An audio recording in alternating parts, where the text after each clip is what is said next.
Everyone and welcome to your favourite channel मिनटॉक India, जहां पे हम बहुत सारे पिक्चर्स के साथ और डिटेल एक्सप्लेनेशन के साथ हमारे सभी कॉन्सेप्ट्स को समझते हैं। तो हम पढ़ रहे हैं आपके एनसीईआरटी क्लास 7 साइंस का chapter number 6 and in this video हम एक मॉडल बना रहे हैं हमारे लंग्स का, जो हमारे ब्रीदिंग मैकेनिज्म को दिखाएगा। That is we are doing activity 6.6 और उसी के साथ साथ हम ये भी पढ़ेंगे what do we breathe out. वैसे तो हम कार्बन डाइऑक्साइड ब्रीद आउट करते हैं, हमने पढ़ा है, लेकिन हम इसे साबित कैसे करेंगे with proof. We are going to learn this. तो इस चैप्टर के जो बाकी इंपॉर्टेंट टॉपिक्स हैं उन सभी के लिंक आपको इसी वीडियो के नीचे डिस्क्रिप्शन बॉक्स में मिल जाएंगे, या फिर आप क्लास 7 साइंस का प्लेलिस्ट भी देख सकते हैं मिनटॉक इंडिया चैनल में। But before we start today's class, here is a short introduction about me. So in today's video let us understand a model of the lungs, कि हमारे लंग्स ब्रीदिंग कैसे करते हैं। This is the activity 6.5 where we will understand the mechanism of breathing. We will need a big plastic bottle. We will need 2 plastic straws जिसमें bent हो।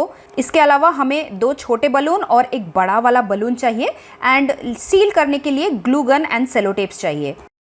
Now for this activity we have to take a wide plastic bottle and then center से उसे round marking करके फिर वहां से उसे cut कर लेना है।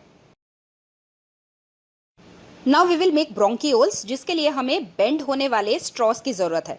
एक पहले वाले स्ट्रॉ को बेंड करेंगे, थोड़ा सा उसे ऊपर से कट मार्क लगाएंगे एंड देन दूसरे वाले स्ट्रॉ को उस जगह से अंदर डाल के उसे हॉट ग्लू गन से अच्छी तरीके से सील कर लेंगे ताकि हवा वहाँ से बाहर ना निकल पाए।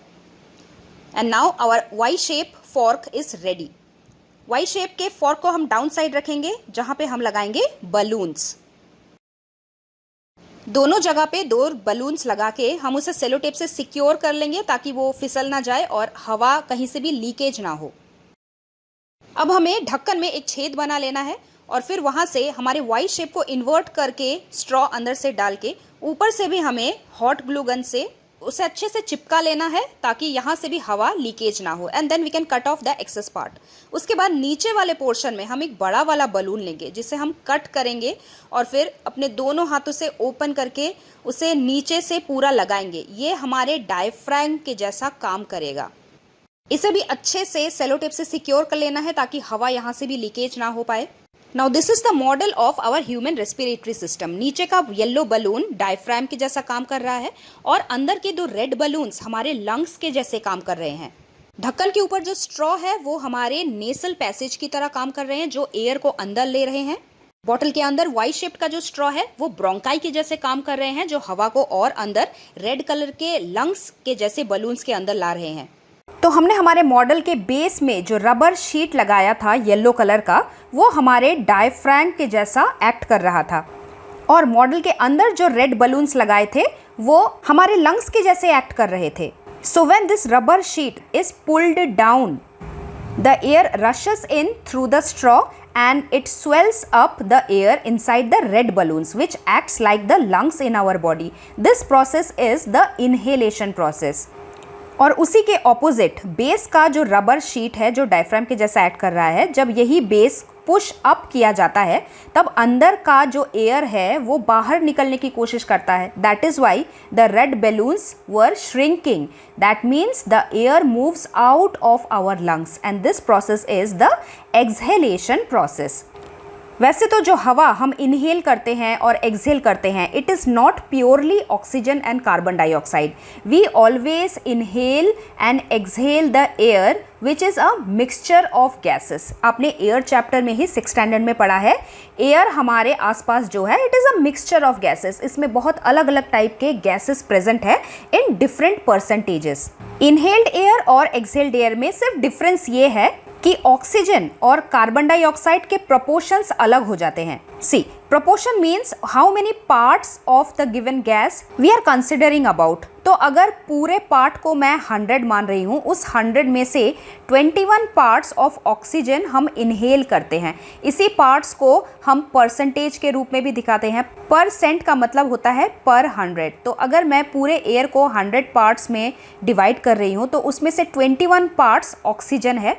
यही ऑक्सीजन बॉडी के अंदर जाके रेस्पिरेशन होता है, कुछ ऑक्सीजन यूज अप हो जाता है, और जो एयर हम एक्सहेल आउट करते हैं उसमें भी ऑक्सीजन होता है। That is also mixture of gases, लेकिन उसमें ऑक्सीजन की मात्रा कम हो जाती है। That is only 16 parts, 16% of oxygen we exhale out.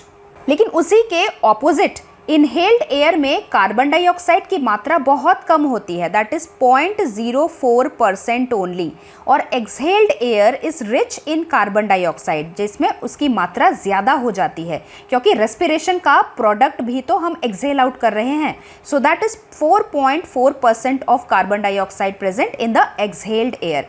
इसके अलावा जो नाइट्रोजन है वो दोनों में सेम रहता है, इनहेल्ड एयर में भी 78 पार्ट्स, एक्सहेल्ड एयर में भी 78 पार्ट्स, क्योंकि नाइट्रोजन रेस्पिरेशन के प्रोसेस में कोई पार्ट नहीं लेता, जितना अंदर आता है उतना ही हमारे बॉडी से बाहर चला जाता है।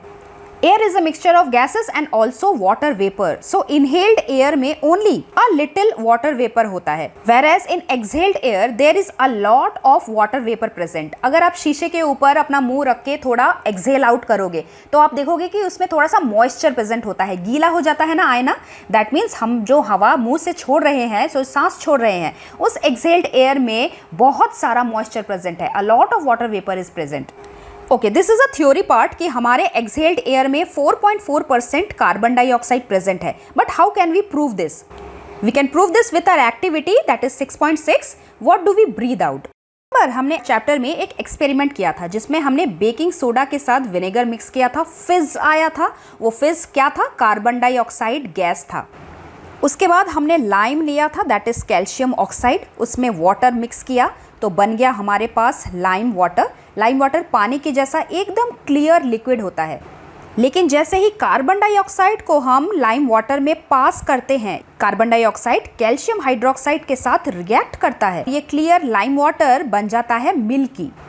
क्योंकि लाइम वाटर जब कार्बन डाइऑक्साइड से रिएक्ट करता है तब वो एक न्यू सब्सटेंस बनाता है जिसका नाम है कैल्शियम कार्बोनेट। जो कैल्शियम कार्बोनेट थोड़ा मिल्की होता है दिखने में, और इसीलिए ग्लास के अंदर हमें कैल्शियम कार्बोनेट दिखाई देता है जो मिल्की होता है। तो यही टेस्ट है कार्बन डाइऑक्साइड के प्रेजेंस का। Similarly, in this experiment also we have to take some lime water, that is calcium hydroxide, in a test tube, और टेस्ट ट्यूब में एक स्ट्रॉ डाल के उस स्ट्रॉ से आप एक्सहेल आउट कीजिए, मुंह से जो हवा बाहर आ रही है उसे आप इसके अंदर डालिए। वी विल सी दैट जो क्लियर लाइम वाटर था वो धीरे धीरे एकदम दूध के जैसा मिल्की हो जाएगा।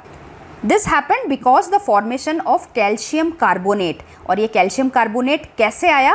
बिकॉज हमारे मुंह से कुछ एक्स्ट्रा गैस गया, एयर गया, जिसने इस क्लियर लाइम वाटर का कलर चेंज कर दिया। और बिकॉज लाइम वाटर को मिल्की बनाने की प्रॉपर्टी सिर्फ और सिर्फ कार्बन डाइऑक्साइड गैस में ही है और बाकी किसी भी गैस में नहीं है, we can prove that the air which we exhale out is rich in carbon dioxide gas. Of course अभी जैसे हमने देखा the air which we inhale and exhale is a mixture of gases, लेकिन उसमें जो डिफरेंट गैस है carbon dioxide and oxygen, उनके proportions अलग अलग हैं। जो गैस हम एक्सहेल कर रहे हैं उसमें ऑक्सीजन भी है लेकिन कम मात्रा में, and along with that we also exhale out water vapour also. अगर आप एक कांच के ऊपर एक्सहेल आउट करोगे तो कांच के ऊपर आपको मॉइस्चर नजर आएगा, जो साबित करता है कि हम जो एयर एक्सहेल कर रहे हैं उसमें वाटर वेपर भी प्रेजेंट है। So this was all about human respiratory system, और हम क्या इनहेल करते हैं और क्या एक्सहेल करते हैं। लेकिन क्या एनिमल्स भी हमारी तरह ही ब्रीदिंग करते हैं? उनके ब्रीदिंग ऑर्गन्स क्या क्या होते हैं?